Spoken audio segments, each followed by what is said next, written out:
स्वागत है आज फिर से आपका अपने YouTube चैनल जीके जीएस पे। यहाँ पे हमने बहुत इंपॉर्टेंट वीडियो यहाँ पे काफी सारे टॉपिक पे ऑलरेडी देख चुके हैं और आपके इस चैनल पे बहुत सारी वीडियो पड़ी हुई है जिसमें G20 सार्क ऑर्गेनाइजेशन के बारे में देखा हुआ है। आज का हमारा टॉपिक नेशनलिज्म इन इंडिया के ऊपर है, मतलब भारत में राष्ट्रवाद कब से आया। जनरली हम समझते हैं कि महात्मा गांधी ने जब से चेंजेस लेके आए तभी से भारत में राष्ट्रवाद आया। तो वो मूवमेंट कैसे स्टार्ट हुई, बिल्कुल आपके लिए एनसीईआरटी का नोट्स बना के लेके आया हूं। आप सबको पता है कि जितने भी कॉम्पिटिटिव एग्जाम होते हैं वो लोग एनसीईआरटी के बुक को ज्यादा टच करते हैं। तो आज आपके लिए एनसीईआरटी के क्लास 10th का चैप्टर 2 नेशनलिज्म इन इंडिया उठा के लेके आया हूं और आज का वीडियो हमारा पार्ट 1 है। और इस वीडियो में हमने फर्स्ट वर्ल्ड वॉर के बारे में, इंडिया के ऊपर फर्स्ट वर्ल्ड वॉर का इम्पैक्ट क्या पड़ा वो देखनी है। सत्याग्रह मूवमेंट, मतलब कि आइडिया ऑफ सत्याग्रह क्या था, चंपारण मूवमेंट, खेरा डिस्ट्रिक्ट मूवमेंट में खेरा में क्या मूवमेंट हुआ था और अहमदाबाद मिल वर्कर्स को गांधी जी ने कैसे सपोर्ट किया था। तो ये आज के वीडियो में हमने सारा कुछ देखना है। तो स्टार्ट करते हैं बिना टाइम गंवाए आज का वीडियो। तो सबसे पहला आप टॉपिक देखोगे तो यहाँ पे नेशनलिज्म इन इंडिया, वही चीज आपको बताया हूं कि इन दिस चैप्टर हमने स्टोरी लिया है 1920 के और नॉन कॉपरेशन और सिविल डिसोबीडियंस के बारे में पढ़नी है। कैसे कांग्रेस ने नेशनल मूवमेंट के लिए लड़ाई लड़ी, how different social group participated, कैसे डिफरेंट सोशल ग्रुप्स ने पार्टिसिपेट किया और नेशनलिज्म जो हमने कभी सपना सोचा हुआ था वो कैसे सक्सेस हुआ, कैसे इमेजिनेशन में लोगों ने अपने देश का सक्सेस किया। अब आता है फर्स्ट वर्ल्ड वॉर। सबसे पहले तो हमें ये याद रखनी है कि फर्स्ट वर्ल्ड वॉर इंडिया में लागू कब फर्स्ट वर्ल्ड वॉर पूरे दुनिया में हुआ कब से कब था। तो 1914 से लेकर 1918 तक फर्स्ट वर्ल्ड वॉर अपने पूरे वर्ल्ड में चला था। अब ये लड़ाई जो हुई, तो लड़ाई तो जो टू ग्रुप्स के बीच में हुई होगी। अब वो टू ग्रुप्स कौन कौन से थे, तो जनरली ये मेन अलायंस जो था वो एक था अलाइड पावर के बीच में, और अलाइड पावर के तरफ जो एक देश था आपका फ्रांस, दूसरा था ब्रिटेन, तीसरा Russia and later on United State, मतलब बाद में एलाइड पावर की तरफ ही अमेरिका भी आ गया। और दूसरी तरफ सेंट्रल पावर था, और सेंट्रल पावर की तरफ जर्मनी, दूसरा Austria, Hungary, Ottoman Empire and Bulgaria.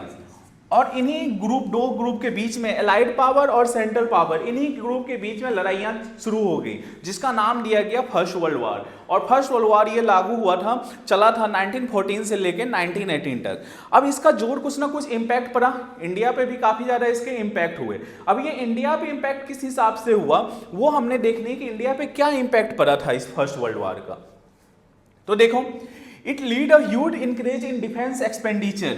India के अंदर डिफेंस एक्सपेंडिचर पे अब लोगों ने काफ़ी ज़्यादा, लोगों मतलब देशों ने काफ़ी ज़्यादा पैसे खर्च करना शुरू किया और उसकी वजह से जो नॉर्मल पीपल थे, गरीब लोग थे, उन पे टैक्स बढ़ा दिया गया। Custom duties raised and income tax introduce through the war year price increase doubling between. और लड़ाई की वजह से जो भी प्राइस था किसी भी प्रोडक्ट का वो डबल होते गया 1913 से 1918 के बीच में, और leading to extreme hardship for the common people, और नॉर्मल लोगों के लिए रहना काफ़ी डेंजरस हो गया। अब आता है villagers who were called soldier and force requirement in rural area. जो गांव के लोग थे उनको जबरदस्ती सेना में भर्ती करना शुरू कर दिया फर्स्ट वर्ल्ड वॉर के टाइम पे। 1918 और 1919 में और 21 में कई सारे पार्ट्स में इंडिया के अंदर क्रॉप्स भी फेल हुए, मतलब जो भी खेती किसानों ने किया था वो सक्सेस नहीं हुआ। और वह टाइम था जब acute shortage of food India के अंदर हुए, मतलब फूड की बहुत सारी कमी हो गई। कौन से ईयर के टाइम पे, 1819 और 2021 में। और एक रिपोर्ट आया सेंसस का 1921 में कि 12 to 13 million people perish means death, 12 to 13 million people death as a result of famine and epidemic. भूखमरी की वजह से और महामारी बीमारियों की वजह से इतने सारे लोगों की डेथ हुई थी। ये वो टाइम पीरियड था, और यही वो टाइम पीरियड था जब आपका पॉपुलेशन जो इंक्रीज हो रहा था वो डिक्रीज होना शुरू हुआ था। तो ये इंपैक्ट हुए थे फर्स्ट वर्ल्ड वॉर का इंडिया के ऊपर। अब नेक्स्ट पार्ट आता है हमारा, फर्स्ट वर्ल्ड वॉर देख लिया किस तरह से पूरी दुनिया आपस में लड़ रही थी, टाइम पीरियड भी हमने देख लिया। अब आइडिया ऑफ सत्याग्रह, हम सबको पता है कि सत्याग्रह का आइडिया महात्मा गांधी जी ने कहा था और महात्मा गांधी जी का एक ही ऑब्जेक्टिव था कि हमें नॉन वायलेंस रहना है, अपनी बातें तो रखनी है, यदि हमारे बातों में दम है, यदि हमारी बात सच्ची है तो लड़ने की जरूरत नहीं है, एक ना एक दिन रिजल्ट खुद हमें मिलेगा, हमें शांति ढंग से अपनी बातों को रखना है। ये गांधी जी का एजेंडा था सत्याग्रह के अंदर। तो वही लिखा हुआ है कि the idea of satyagraha emphasise the power of truth and the need to search for truth. मतलब कि यदि आइडिया सत्याग्रह की वो सच्चाई के ऊपर है और सच्चाई की खोज थी इसके अंदर। और यहाँ पे ये भी बताया कि suggested that if the causes was true, यदि हमारी रीजन सही है, स्ट्रगल वाज अगेंस्ट इनजस्टिस और स्ट्रगल हमारी अन्याय के खिलाफ है, तो जरूरी नहीं है कि फिजिकल फोर्सेस की जरूरत पड़े, फाइट फॉर द ऑपरेशन, अपने जो भी हमारे खिलाफ हैं उनके साथ फाइट करने की जरूरत नहीं है। ठीक है, तो ये महात्मा गांधी जी का आइडिया था सत्याग्रह के लिए। और सबसे पहले महात्मा गांधी जो अपनी स्टडी कंप्लीट करके साउथ अफ्रीका से, हमें सबको पता है कि महात्मा गांधी एक वकील थे साउथ अफ्रीका के अंदर, वहां भी उन्होंने मूवमेंट की लड़ाई लड़ी थी। तो महात्मा गांधी साउथ अफ्रीका से वापस आते हैं जनवरी 1915 के अंदर और इसी दिन एनआरआई डे भी मनाया जाता है। ये भी आपको याद रखना है, जनवरी के अंदर ही एनआरआई डे मनाया जाता है। क्यों? क्योंकि उसी दिन महात्मा गांधी भी साउथ अफ्रीका से इंडिया आए थे।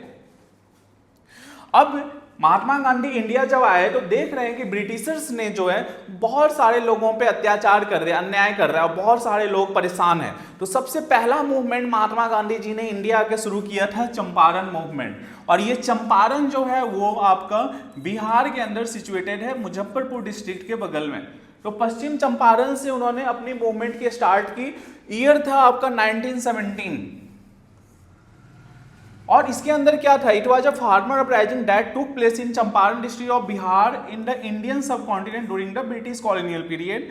The movement protested the exploitive tin katia system where farmers were forced to cultivate indigo on a portion of their land under oppressive condition। मतलब यहाँ पे फार्मर को जबरदस्ती कहा जाता था कि आप इंडिगो की खेती करो और उसके बदले उनको प्रॉपर मुआवजा भी नहीं दिया जा रहा था, प्रॉपर पैसे भी नहीं दिए जा रहे थे। तो फार्मर विरोध कर रहे थे कि हम क्यों इंडिगो की खेती करें, जबरदस्ती थोड़ी ना है, हमारी जमीन है और हम क्यों जबरदस्ती खेती करें। उसी को सपोर्ट करने के लिए महात्मा गांधी जी ने चंपारण मूवमेंट स्टार्ट किया था। तो अब से आपको याद रखनी है कि चंपारण मूवमेंट कहाँ स्टार्ट हुआ था? बिहार के अंदर है। ईयर जो था वो हमारा 1917 था। मैक्सिमम क्वेश्चन ये पूछता है। अब आता है खेरा मूवमेंट। 1917 के बाद महात्मा गांधी जी ने खेरा मूवमेंट को सपोर्ट करने चले गए। खेरा जो है वो एक डिस्ट्रिक्ट है गुजरात के अंदर। ठीक है, तो ये एक पीजेंट मूवमेंट था।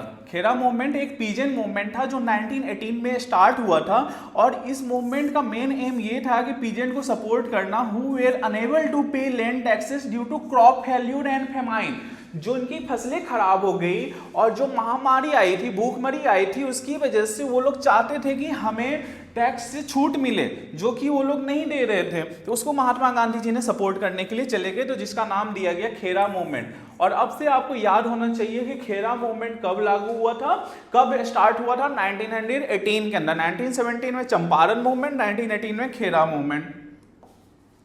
और अहमदाबाद सत्याग्रह, उसके बाद उसी ईयर के अंदर महात्मा गांधी चले गए अहमदाबाद मिल वर्कर को सपोर्ट करने के लिए।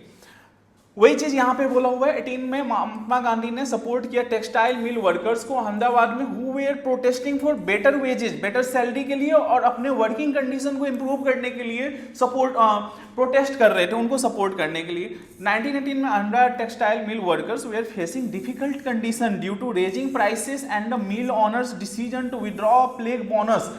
मिल वर्कर जो थे, मिल इंडस्ट्री के जो मालिक थे, उन्होंने जो बोनस दे रहे थे वो बोनस वापस ले लिया और उन्हीं सबको सपोर्ट करने के लिए महात्मा गांधी जी आपको देख रहे हैं कि जो अहमदाबाद मिल वर्कर्स को सपोर्ट करने चले गए। ठीक है, तो ये कुछ टॉपिक थे जो आज के फर्स्ट पार्ट में हमने देखा। चंपारण मूवमेंट, खेरा मूवमेंट और अहमदाबाद मिल वर्कर्स को सपोर्ट करने के लिए गए महात्मा गांधी जब साउथ अफ्रीका से वापस आते हैं। ठीक है, और फर्स्ट वर्ल्ड वॉर कब से लागू हुआ था और उसका इंपैक्ट क्या पड़ा इंडिया पे, वो सारी चीजें आज की वीडियो में देख लिया। कल के वीडियो में हमने रॉलेट एक्ट के बारे में देखनी है कि किस तरह से जालियांवाला बाग नरसंहार हुए थे। ठीक है, तब तक के लिए आपसे कल फिर मैं मुलाकात करता हूं। तब तक thank you and have a nice day.